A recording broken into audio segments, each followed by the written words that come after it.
All right, so we're back on the rabbit a little sooner than I thought we would be. The new connecting rods came in, and they do fit the 24 mil wrist pins, so that's cool. But the kicker of it is, I'm not sure if those are real ARP 2000 bolts because they've got another Max peening rods or whatever stamped into them. So that's extremely concerning. But my other set I have over here, they do have actual ARP 2000 bolts in them. So I'm going to take those out of those rods that don't fit, put them into the rods that do fit, and then assemble them quick. I'll make a video of how to assemble one of them. The other ones are all going to be the exact same. But I'm going to yank out the rest of the three here quick. And if on these little cars, if you take and jack up one wheel on it, you can lay underneath it to take your caps off, and you can just kick the wheel over with your foot when you have it in any gear. So then you don't have to get out and roll it back over or have someone else do it for you. So I'm going to do that real quick, and then I'll do a video on checking the ring gap for what our bore is in the block. Oh, I forgot to grab the hone. Dang it. I'm just going to give it a real quick flat hone. It's the one with like a 3-inch long hone, about a 1/2 inch thick or wide, I mean. We'll give it a real quick flat hone or standard hone, depending who you talk to. And then we'll take and check our ring gap. I imagine these are supposedly for a TDI 1.6, which is a thing, but I'm still going to check ring gap on all of them. I know you probably don't need to, and it's honestly probably going to have more ring gap than it should have, but that's okay. We're also going to yoink one of the oil rings off and use a used one, where dumbass that shipped this sent me one that was broken, so that's cool. But yeah, otherwise, I mean, everything's here, and it seems to be a little thicker than the other rods I have, like up around the wrist pin area. This has more meat to it, which I don't know if that's just deliberately done because of it being a 24 mil versus a 20, or a 22, I mean. But nonetheless, the amount of bronze bushing in it's the exact same. Same with the bottom of it. This one has rounded edges where the bolt goes up through it, while the other connecting rod, we'll grab it here quick. The other connecting rod is flat. See how where the bolt goes through it? The profile of it is flat with just like a 45 to edge on it instead of it being round. So if we put the two next to each other, the bottom is bushed out for the crank journal being at a 50.6 millimeter, while this is a 49. It's still 136 on the total rod length, except this hole is cut to a 22 millimeter. This hole is cut to a 24 millimeter with the same thickness of bronze bushing in it. But the overall character of the rod is a little different. Like the bottom, this one is round, which is kind of nice, because I mean, I'd imagine it's still the same amount of material, just a little cleaner. And then like up at the top, we got more of a round profile to the connecting rod, and it's a lot thicker than like this one, where it's pretty much just smooth transition from the rod itself going straight up and around. So, I mean, arguably this one might be a little stronger, but I am a little worried about those goofy ass connecting rod bolts that they have in it. So I will just switch them out with them quick, and then I'm going to yank those out quick, put those together, and we'll assemble the bottom end, and then we'll clean off the cylinder head quick. I got like 10 cans of brake clean, so we'll go hose it off outside and, you know, cause a natural disaster with a little bit of diesel oil and some brake clean. It's never hurt nothing before. So clean that up, see how many valves do not hold water, and then we'll find out what we need to do from there, because I'm not going to order valves until I find out if I need to or not, because the way it imprinted on there, I mean, it almost makes me feel like it hit so hard just straight on that the valves might still be straight. If anything, they might be a little shorter, which probably isn't good, because the wife likes to rev this poor little bastard out to whatever the pump quits putting fuel out at, which is like probably $5 grand or so. So having a valve that might be a little weak might not be super cool in this situation, but we're going to find out if it is bent or not. And if they're not bent, I'm not going to worry about it because I'm assuming they're an Inconel valve, which is maybe, I couldn't really find anything about this online when I was looking, but if it is like a little bit of a hard stainless valve or something, it should be fine. Because according to everything I could find, these pistons in here, that being a kind of a crappy cast, with high silicon, they are a little softer, so taking a blow like that would probably hurt the piston or the crappy cast connecting rods more than the valve maybe, but we're still going to take a look and find out. But all right, I'll bring it back when we go to, what am I going to bring it back for? Probably assembling a piston, but I'll be back. All right, it looks like that's going to be about the best angle that I'm going to be able to get here since I forgot my other part of the tripod and my wife isn't here to hold the camera. So this is what you get. It is better than nothing, but it's not great. It's barely acceptable. But yeah, we just put our hone in, keep your drill straight. Oh, and I forgot to turn the crank down. So if we do hit the crank, it's just going to be the top of the counterweights and not the bearing surface. But ideally you want to keep it at a decent pace up and down. You don't want to hold it in one spot too long. Otherwise you might end up with an uneven hone. The noise you hear there is me hitting the bottom of the crankshaft. All right. And try to avoid just sliding the hone out straight. You might give yourself some scratches from it. But then on the ground here, I just have a little cup of gas that I've been washing the hone stones off with. It's 2-stroke, a little bit of oil in it. Kind of helps a little bit for lubrication, but really it just makes more material stick to the hone stones. So it's a little bit more of a nuisance to clean in between runs. So I have a wire brush. I just rub over each hone stone to knock off a whole bunch of that soot and cylinder glaze, or I guess technically it's probably cast iron, that we're removing from the bore. But with these ones being as bad as they are for the glaze on them, it's probably going to take a couple passes like that first one. I think I did that one 3 or 4 times to get it halfway presentable.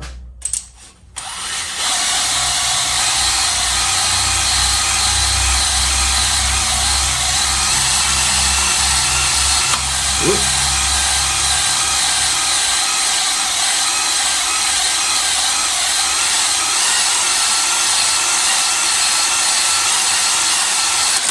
Whoa. And that does happen if you pull out a little prematurely, boys.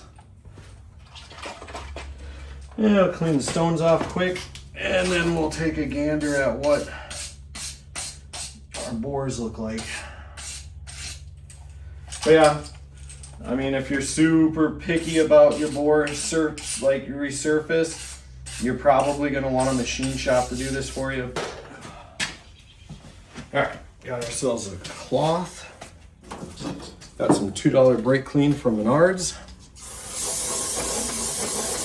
I'm sure on camera you can kind of see it transition from a dirty kind of color to somewhat shiny. And then we'll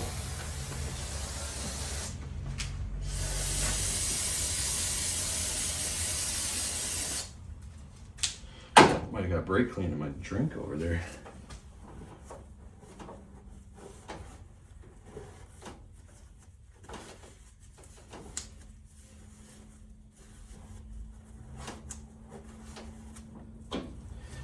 Yeah, I mean, it pretty much looks like the other hole.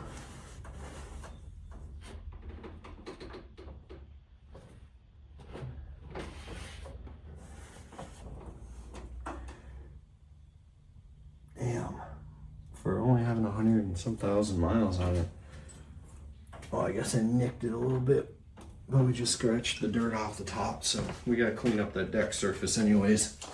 So, no big deal there. That little bit of That little bit of blemish on that deck surface doesn't mean anything.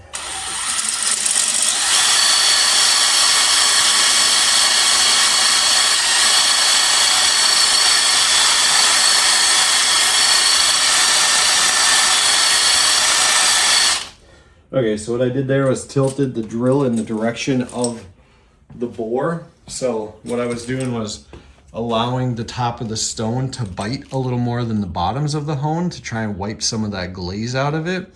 For that little, what is it, maybe a second or two I ran it there, it's completely gone from the looks of it.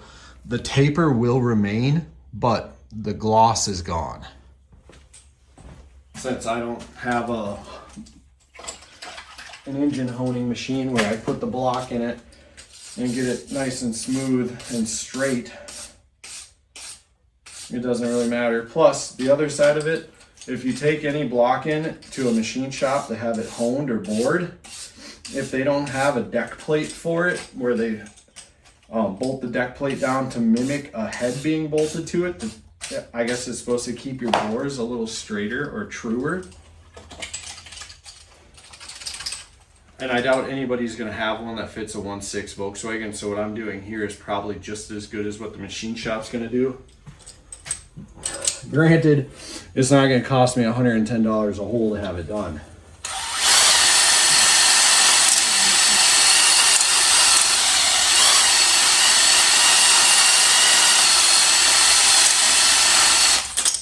All right, so that right there pretty much broke up all the glaze around that top ring. You can kind of see a little tiny bit in the camera there. And for what this is perfect. It is not a big deal. I'm up, too loud, blowing up your whole crowd. 13 seconds, all it takes. Hit play once and your room shakes.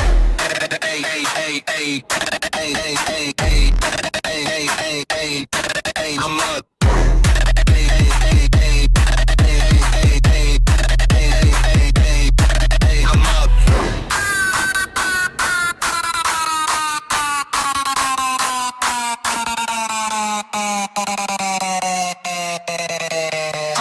Too loud, blowing up your whole crowd.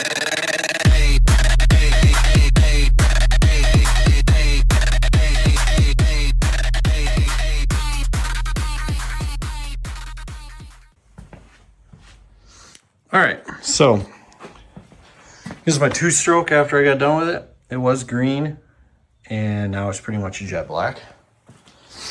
But here's kind of what, well, I guess I probably should have wiped out the holes. Dang it. Well, let me give them a real quick wipe down. Never mind the fluff falling in there. You gotta brake clean the hell out of it anyways, so you're not really out nothing. Oh, where's my brake clean? There you are. All right, so now the thing you kind of got to understand with this type of situation, so you got a motor here that's really not worth anything. I know the cars, they kind of gone up in price a little bit. Like you can find some really pretty ones that are pretty much daily drivers by us anyways, for in that $3,000 to $4,000 mark, which I get it. It's still a lot of money. But when you're all said and done though, machine shops by us on a 1.6 like this, it's about $100 a hole to have it machined. So you're looking at probably $400, and then they're gonna stick us with some shop materials on top of that. And then typically they also charge you if they do like a fine hone, because like what I did here is considered like a medium to maybe even potentially a rough hone. So there's tiers to this typically. So it's not super clean, but you can see what I'm talking about here. See how it's got that glaze spot, and now they're pretty clean. Those marks in there are from the brake clean. I gotta wipe it down good. Usually I stick a rag around my hone, soak it up, and then run the hone with the rag over the top of it to wipe it really good. So those rings around the top, the glaze spot from where the top compression ring maxes out, that just is gonna be what it's gonna be. I don't really honestly care about that too much. I might try to wipe it out a little bit more, but honestly, removing too much material in here might be worse than just leaving it like it is, because no matter what we have right here is better than it was. You could have literally hit this with a Scotch-Brite and it would have been better than what we had. I mean, shit, you could have went up and down with the Scotch-Brite and you would have had a better finish. Now, I don't recommend doing that. You never want to go up and down with any scratch marks in your bore. Everything needs to be horizontal, and usually you want to run your hone up and down at a good enough speed where it creates like a hash mark. It helps with oil retention and stuff. So what we got here is more than good enough for what I'm gonna consider here. And then when we go to clean the crank back up, we'll just hose its ass down with brake clean really good. Wipe it off with a rag that maybe does a little less lint. And then torque the caps down, and then we're done with the bottom end. This is something anybody can really do in their garage. I mean, you can go to Harbor Freight, pick up this hone, and I think the stones are only a couple bucks to replace them. Like, I usually get a little frisky with them and hit crankshafts and chip the ends off them. So a couple bucks, you can replace those. So they're kind of honestly a one-time use deal if you wanted to do it that way, and you could just throw them away. But we got that good enough. It just needs to be wiped out really good, and then I'll set this up and we'll put together one of the pistons and rods here quick. Okay, so what we have here now, we're gonna assemble our piston and connecting rod. So on the connecting rod, from my understanding, I can't measure any difference on it. So the direction of it shouldn't really matter, like a Chevy small block or something, where this bottom part right here, see these outside edges, they'll be offset a little bit one way or the other from the center line of the connecting rod, which would bind it up when it goes to rotate. But on these, it's all just centered, so it doesn't matter what way it's facing. The only thing you need to remember is the arrow, or this is the burn pot on this engine. This points towards the passenger side of the motor. That's the only thing that needs to be remembered. So these don't even have spiral locks. They're that simple and cheap. They just have a rolled circular C-clip. Now, like my Wasico pistons, they have a spiral lock, which is an absolute pain in the ass to work with. So this is going to hopefully be pretty simple. You just take one end of it, typically, seat it. Oh, maybe not. Maybe I have outspoken here. Never really had trouble with these before.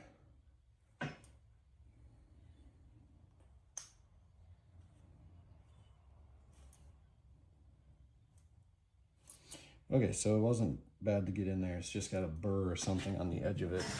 So I might need a small screwdriver to push in on it, which is usually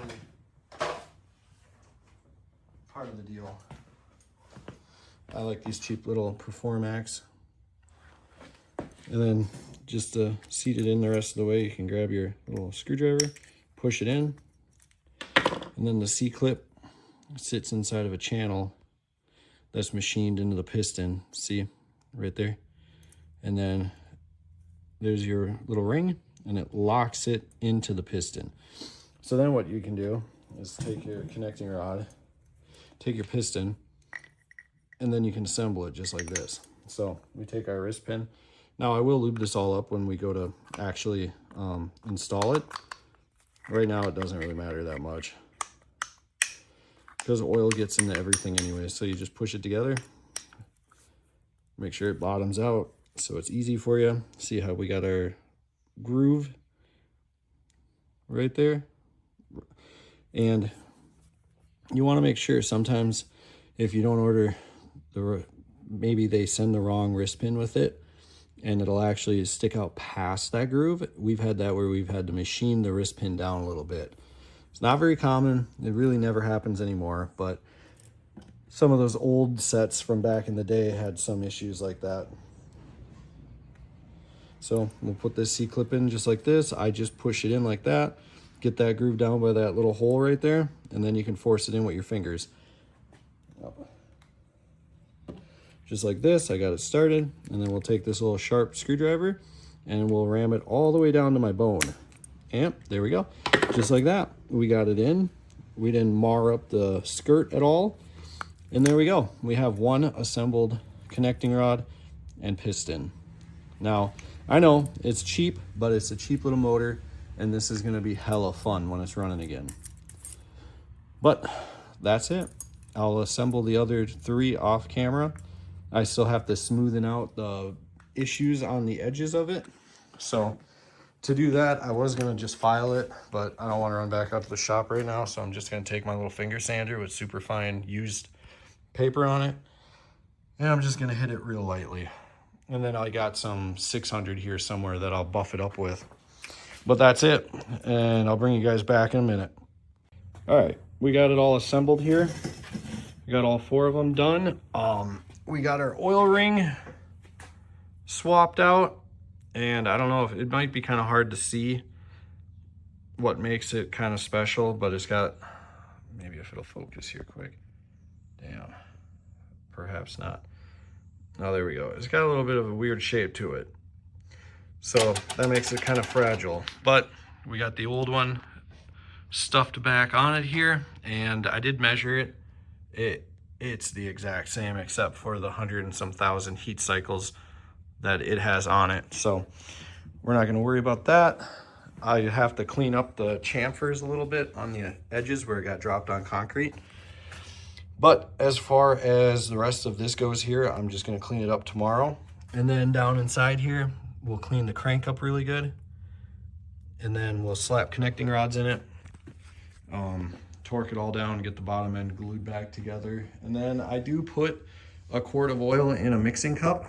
And then I turn around and take that mixing cup and I dump my piston in it, let it soak a little bit. And then I kind of like move it around a little bit with my hands to get it all freed up.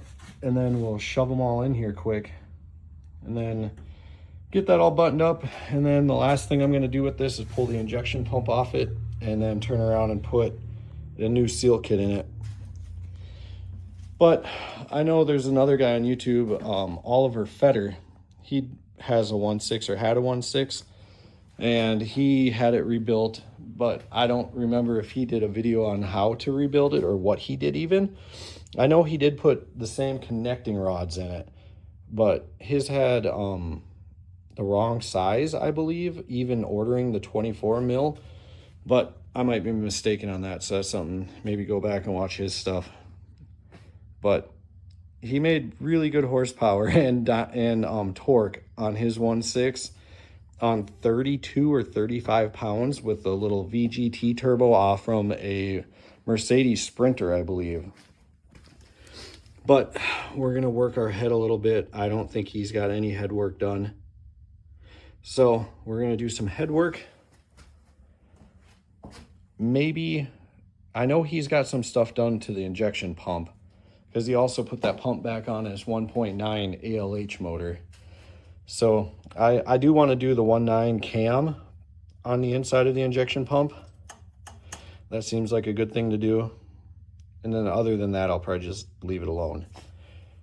But that should do it for today. We'll finish this up tomorrow. Okay, so I was taking the cylinder head apart to take and check it and clean it. So this one is cracked in between the valves on that hole. And there's a crack in, not that one, this one. Right there, you can kind of see it. And then this one is also cracked. So we've got 3 of the 4 cylinders cracked on it. And then I was fighting with it to take out the injector. And the case split open, turning the injector out, which is crazy because I've taken multiple injectors out of these so far, and I have yet to crack a single one of them. So this cylinder head is now complete junk, and I may as well order new injectors for it too, since I'm going to do a new turbo, new head apparently, and everything else. So now it's getting to the point where it's hard to justify what we're doing here. So we'll figure this out. Okay, so I completely forgot to record putting the pistons and rods in, but we've got that done. I've turned around and cleaned up the surface of the deck of the block really nice. And I'll throw in some pictures here of the before and the after on it. That little scratch I had on the top of the deck was just scratching off the carbon and crappy stuff from the leftover gasket. But now we're kind of stuck in a hard spot here. So a new cylinder head, injectors, GT2860R ball bearing turbo, and head gasket, and an adapter plate that takes us from a T3 to a T28 or a T25. All that needs to be ordered yet, and a new cylinder head. And we're looking at right around like another 1400 being shoved into this. So not entirely sure when the next video will be up, but I will attempt to make it semi-quick here. But at the moment, we're kind of at a blockade. I've got 2 or 3 other 1/6 rabbits out back that I could pull the cylinder heads off from, but I believe we're probably going to be in the same issue with the crack in between each one of the valve seat areas there. But as of right now, this might be the last one for a little bit for the Volkswagen Rabbit uploads, but we'll start up on the Econoline, I guess, next. But thank you for watching, and if you feel the need to just subscribe, you sure can. See ya.